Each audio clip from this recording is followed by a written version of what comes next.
बातमी नाशिकची। नाशिकच्या पंचवटी परिसरात गोळी झाडून एका तरुणाचा खून करण्यात आल्यानं खळबळ उडाली आहे। रात्रीच्या या थरारामध्ये प्रवीण हांडे हा तरुण जागीच ठार झालाय। मात्र अजून त्याचे मारेकरी सोडा, पण खुनाच्या कारणाचाही पोलिसांना सुगावा लावता आलेला नाहीये।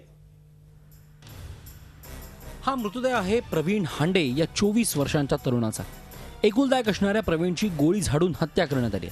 पंचवटी पोलीस ठाण्याच्या हद्दीतील उदय कॉलनीत राहणाऱ्या प्रवीणचा रात्री 12च्या सुमाराला खून झाला।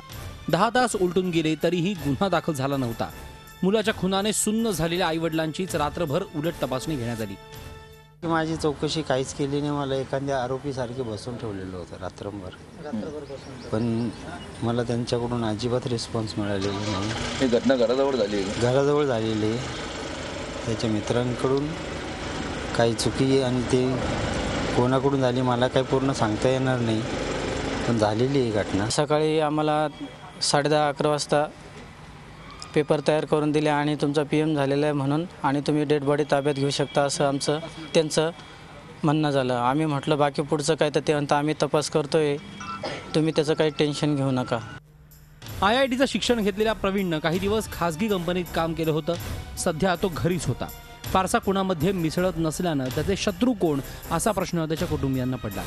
तर प्रेम प्रकरणातून ही घटना घडली असावी असा पोलिसांचा अंदाज आहे। हा रात्रीचा प्रकार आहे। याच्यात फायर आर्मचा वापर करून खून झालेला आहे। तर याच्या आरोपी शोधासाठी आम्ही मोहीम उघडलेली आहे आणि तपास आमचा प्रगतीपथावर आहे। गेल्या 6 महिन्यांपासून नाशिक शहरातल्या गुन्हेगारीनं पुन्हा डोकं वर काढलंय।